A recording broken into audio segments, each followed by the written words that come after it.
ಆತ್ಮೀಯ ಬಂಧುಗಳೇ, ಶ್ರೀಮದ್ ಭಗವದ್ಗೀತೆ ತತ್ವ ವಿವೇಚನಿ ಟೀಕಾ ಅಧ್ಯಾಯ 3 ಕರ್ಮಯೋಗ. ಇದರಿಂದ ಇವತ್ತು 33ನೇ ಶ್ಲೋಕವನ್ನು ತಿಳ್ಕೊಳ್ಳೋಣ. ಶ್ಲೋಕ 33. ಸದೃಶಂ ಚೇಷ್ಟತೆ ಸ್ವಸ್ಯಾಹ ಪ್ರಕೃತಿರ್ ಜ್ಞಾನವಾನಪಿ ಪ್ರಕೃತಿಂ ಯಾಂತಿ ಭೂತಾನಿ ನಿಗ್ರಹ ಕಿಂ ಕರಿಷ್ಯತಿ. ಅನುವಾದ: ಎಲ್ಲ ಪ್ರಾಣಿಗಳು ಪ್ರಕೃತಿಯನ್ನು ಪಡೆಯುತ್ತವೆ, ಅರ್ಥಾತ್ ತಮ್ಮ ಸ್ವಭಾವಕ್ಕೆ ಪರವಶವಾಗಿ ಕರ್ಮ ಮಾಡುತ್ತವೆ. ಜ್ಞಾನಿಯೂ ಸಹ ತನ್ನ ಪ್ರಕೃತಿಗೆ ಅನುಸಾರವಾಗಿ ಕ್ರಿಯೆಗಳನ್ನು ಮಾಡುತ್ತಾನೆ. ಮತ್ತೆ ಇದರಲ್ಲಿ ಯಾರ ಹಠವು ಏನು ಮಾಡಬಲ್ಲದು? ಇದು ಶ್ಲೋಕ ಮತ್ತು ಅದರ ಅನುವಾದ. ಈಗ ಇದನ್ನು ಅರ್ಥ ಮಾಡಿಕೊಳ್ಳೋದಕ್ಕೆ ಪ್ರಯತ್ನ ಮಾಡೋಣ. ಹಿಂದಿನ ಶ್ಲೋಕದಲ್ಲಿ ಭಗವಂತ ತಾನು ಹೇಳ್ದಾಗೆ ನಡ್ಕೊಳ್ಳದೆ ಇರುವಂಥವನು ನಾಶವಾಗಿ ಹೋಗ್ತಾನೆ, ಅಂದರೆ ಅವನು ನಷ್ಟ ಆಗ್ತಾನೆ ಅಂತ ಹೇಳ್ದ. ಒಂದು ವೇಳೆ ಯಾರಾದರೂ ಭಗವಂತ ಹೇಳಿರೋ ಹಾಗೆ ಕೆಲಸಗಳನ್ನು ಮಾಡದೆ ಹಠದಿಂದ ಕರ್ಮಗಳನ್ನು ಅಂತಂದರೆ ನಾನು ಮಾಡೋದೇ ಇಲ್ಲ ಅಂತಂದ್ಬಿಟ್ಟು ಏನಾದರೂ ಅವನು ಸರ್ವಥಾ ತ್ಯಾಗ ಮಾಡಿದ್ರೆ ಏನು ಹಾನಿಯಾಗುತ್ತೆ ಅನ್ನುವಂಥ ಒಂದು ಪ್ರಶ್ನೆ ನಮಗೆ ಬರುತ್ತಲ್ವಾ. ಅಂದರೆ ಭಗವಂತ ತಾನು ಹೇಳಿದಾಗೆ ನಡಿಲಿಲ್ಲ ಅಂತಂದರೆ ನಾಶ ಆಗ್ತಾನೆ ಅಂತ ಹೇಳಿದಾನಲ್ವಾ.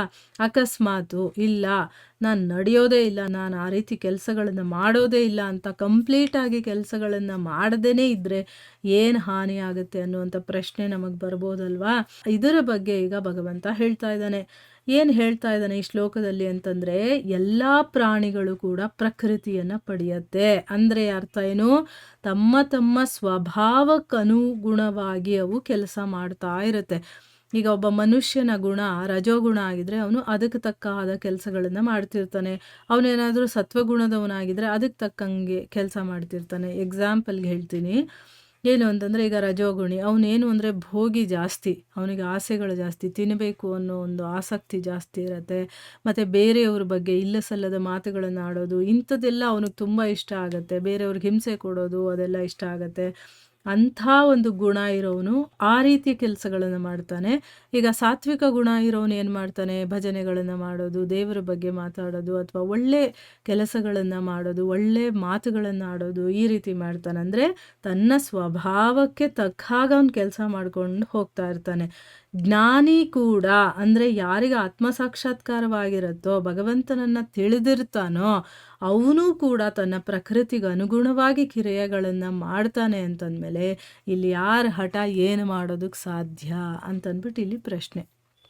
ಅಂದರೆ ಆ ಭಗವಂತನನ್ನು ಪಡೆದಿರೋರೇ ತಮ್ಮ ಪ್ರಕೃತಿಗೆ ಅನುಗುಣವಾಗಿ ಅವ್ರು ಕೆಲಸ ಮಾಡ್ತಾರೆ ಅಂತಂದಮೇಲೆ, ಇನ್ನು ಕರ್ಮಿಗಳು ಅಥವಾ ಭೋಗಿಗಳು ಅವರು ತಮ್ಮ ಕರ್ಮಕ್ಕೆ ಅನುಗುಣವಾಗಿ ಮಾಡಲೇಬೇಕು, ಅವ್ರು ಮಾಡದೇ ಇರೋಕ್ಕಾಗಲ್ಲ ಅಂತ ಇಲ್ಲಿ ಹೇಳ್ತಾ ಇದ್ದಾರೆ.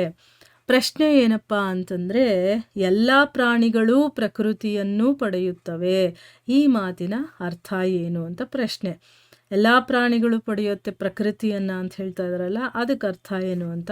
ಉತ್ತರ ಏನು ಅಂತಂದರೆ, ಎಲ್ಲ ನದಿಗಳಿರುತ್ತಲ್ವ ಅದರ ನೀರು ಸ್ವಾಭಾವಿಕವಾಗಿ ಯಾವ ಕಡೆ ಹರಿಯುತ್ತೆ? ಸಮುದ್ರದ ಕಡೆನೇ ಹರಿತಾ ಇರುತ್ತೆ ಅಲ್ವಾ. ಅದರ ಪ್ರವಾಹವನ್ನು ನಾವು ಹಠಪೂರ್ವಕವಾಗಿ, ಅಂದರೆ ಬೈ ಫೋರ್ಸ್ ಆಗಿ ತಡ್ಕೊಳ್ಳೋದಕ್ಕಾಗೋದಿಲ್ವೋ? ಅಂದರೆ ನದಿ ಹರಿತಾ ಇರುತ್ತೆ, ಆ ಹರಿಯುವಂಥ ಪ್ರವಾಹ ಇದೆಯಲ್ಲ ಅದನ್ನು ನಾವು ಬೈ ಫೋರ್ಸಾಗಿ ತಡೆಯೋಕ್ಕಾಗೋದಿಲ್ವೋ?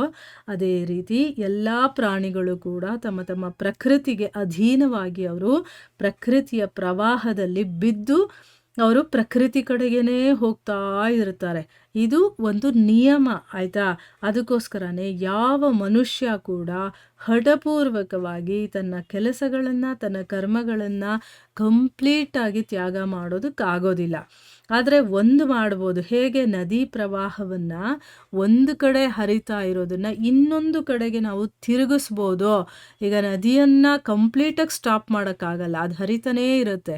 ಅದು ಹರಿಯೋದೇ ಅದರ ಗುಣ ಆಗಿರೋದ್ರಿಂದ ಆ ಪ್ರವಾಹವನ್ನು ನಾವು ತಡೆಯೋಕ್ಕಾಗಲ್ಲ. ಆದರೆ ಒಂದು ಕಡೆಯಿಂದ ಇನ್ನೊಂದು ಕಡೆಗೆ ಬೇಕಾದರೆ ನಾವು ತಿರುಗಿಸ್ಬೋದು. ಅದೇ ರೀತಿ ಮನುಷ್ಯ ತಾನು ಮಾಡ್ತಾ ಇರುವಂತಹ ಕೆಲಸಗಳನ್ನು, ತನ್ನ ಉದ್ದೇಶವನ್ನು ಪರಿವರ್ತನೆ ಮಾಡಿಕೊಂಡು ಆ ಪ್ರವಾಹದ ಚಲನೆಯನ್ನು ನಾವು ಬದಲಿಸ್ಕೊಳ್ಬಹುದು. ಅಂದರೆ ತನ್ನ ಯೋಚನೆ ಆಗಿರ್ಬೋದು, ತಾನು ಮಾಡುವಂಥ ಕೆಲಸಗಳಾಗಿರ್ಬೋದು, ಅದನ್ನು ಬದಲಿಸ್ಕೊಳ್ಬೋದು. ಮತ್ತು ತನ್ನ ಮನಸ್ಸಿನಲ್ಲಿರುವಂಥ ಭಾವನೆಗಳು ಅದನ್ನು ಕೂಡ ಬದಲಾಯಿಸ್ಕೊಳ್ಬೋದು. ಅಂದರೆ ಏನು, ನನ್ನ ಮನಸ್ಸಲ್ಲಿ ಈಗ ರಾಗ ದ್ವೇಷಗಳಿರುತ್ತೆ ಅಂತ ಇಟ್ಕೊಳ್ಳಿ, ಅದನ್ನು ತ್ಯಾಗ ಮಾಡಿ ಆ ಕೆಲಸಗಳನ್ನು ಪರಮಾತ್ಮನ ಪ್ರಾಪ್ತಿಗೋಸ್ಕರ ನಾನು ಭಗವಂತನನ್ನು ಪಡಿಬೇಕು ಅನ್ನುವಂಥ ಆಸೆಯನ್ನು ಇಟ್ಕೊಂಡು ಅದಕ್ಕೇನು ಸಹಾಯ ಆಗುವಂಥ ಕೆಲಸಗಳಿರುತ್ತೋ ಆ ರೀತಿ ನಾವು ಅದನ್ನು ಚೇಂಜ್ ಮಾಡ್ಕೊಳ್ಬಹುದು. ಅಂದರೆ ಕೆಲಸವನ್ನು ನಾವು ಮಾಡಲೇಬೇಕು, ನಮ್ಮ ಪ್ರಕೃತಿಗೆ ಅನುಗುಣವಾಗಿ ಆ ಕೆಲಸಗಳು ನಡೀತಾನೇ ಇರುತ್ತೆ. ಆದರೆ ನಾನು ಅದರ ದಿಕ್ಕನ್ನು ಬೇಕಾದರೆ ಬದಲಾಯಿಸ್ಕೊಳ್ಬೋದು. ಈಗ ನಾನು ಪ್ರಕೃತಿಗೆ ಅನುಗುಣವಾಗಿಯೇ ಕೆಲಸ ಮಾಡ್ಕೊಂಡು ಹೋಗ್ತಿರ್ತೀನಲ್ವ, ಆದರೆ ಅಲ್ಲಿ ನಾನು ಸ್ವಲ್ಪ ಯೋಚನೆ ಮಾಡಿ ನಾನು ಇಷ್ಟು ದಿವಸ ಬರೀ ಇದೇ ಕೆಲಸಗಳನ್ನು ಮಾಡ್ತಿದ್ದೀನಿ, ನಾನು ಭಗವಂತನ ಕಡೆಗೆ ಹೋಗಬೇಕು, ಆ ರೀತಿಯ ಕೆಲಸಗಳನ್ನು ನಾನು ಸ್ವಲ್ಪ ಮಾಡಬೇಕು ಅಂತ ನಾವು ಚೇಂಜ್ ಮಾಡ್ಕೋಬೋದು. ಅಂದರೆ ಏನು, ನಾವು ಮಾಡೋ ಕೆಲಸವನ್ನು ಕಂಪ್ಲೀಟಾಗಿ ನಿಲ್ಸಕ್ಕಂತೂ ಆಗಲ್ಲ. ನಾವು ಏನೂ ಮಾಡಲಿಲ್ಲ ಅಂದರೂ ನಮ್ಮ ಕೈಯಲ್ಲಿ ಆ ಪ್ರಕೃತಿನೇ ಕೆಲಸಗಳನ್ನು ಮಾಡಿಸುತ್ತೆ ಬೈ ಫೋರ್ಸ್ ಆಗಿ. ಅದಕ್ಕೆ ಇನ್ನೊಂದು ದಾರಿ ಏನಪ್ಪ ಅಂತಂದರೆ, ನಾವು ಬೇಕಾದರೆ ಅದನ್ನು ಚೇಂಜ್ ಮಾಡಿಕೊಳ್ಳುವಷ್ಟು ನಮಗೆ ಸ್ವಾತಂತ್ರ್ಯವನ್ನು ಭಗವಂತ ಕೊಟ್ಟಿದ್ದಾನೆ. ಅಂದರೆ ಏನು, ಆ ಭಗವಂತನನ್ನು ಪಡ್ಕೊಳ್ಬೇಕಾದ್ರೆ ಏನು ಮಾಡಬೇಕು ಅಂಥ ಕೆಲಸಗಳನ್ನು ಮಾಡೋದರಲ್ಲಿ ನನ್ನನ್ನು ನಾನು ತೊಡಗಿಸ್ಕೊಳ್ಬಹುದು ಅಂತಂದ್ಬಿಟ್ಟು ಇದರ ಅರ್ಥ.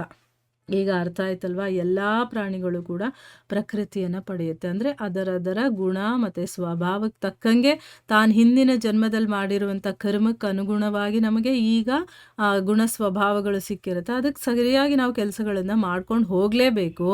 ಮಾಡಬೇಕಾದ್ರೆ ಬೈ ಚಾನ್ಸ್ ಯಾರಾದರೂ ಗುರುಗಳು ಅಥವಾ ಯಾರಾದರೂ ಭಕ್ತರು ಭಗವಂತನ ಕೃಪೆ ನಮಗೇನಾದರೂ ಸಿಕ್ಕಿದಾಗ ಅವನ ಕಡೆಗೆ ಹೋಗಬೇಕು ಅಂತ ನಮ್ಮ ಮನಸ್ಸೇನಾದರೂ ಬಂದರೆ ಆವಾಗ ನಾವು ಅದನ್ನು ಚೇಂಜ್ ಮಾಡಿಕೊಳ್ಳುವಷ್ಟು ನಮಗೆ ಸ್ವಾತಂತ್ರ್ಯ ಕೊಟ್ಟಿದ್ದಾನೆ ಭಗವಂತ. ಆಯಿತಾ. ಈಗ ರಾಗ ದ್ವೇಷಗಳು, ಮೋಸ ಮಾಡೋದು ಇದನ್ನೆಲ್ಲ ಬಿಟ್ಟು ನಾವು ಒಳ್ಳೆ ರೀತಿಯಲ್ಲಿ ಭಗವಂತನ ಕಡೆಗೆ ಹೋಗೋದಕ್ಕೆ ಏನು ಕೆಲಸ ಮಾಡಬೇಕೋ ಅಂಥ ಕೆಲಸಗಳಲ್ಲಿ ನಮ್ಮನ್ನು ನಾವು ತೊಡಗಿಸ್ಕೊಳ್ಬಹುದು ಅನ್ನೋದು ಇದರ ಅರ್ಥ. ಇಲ್ಲಿಗೆ ನಾವು ನಿಲ್ಲಿಸೋಣ. ಹರೇ ಕೃಷ್ಣ.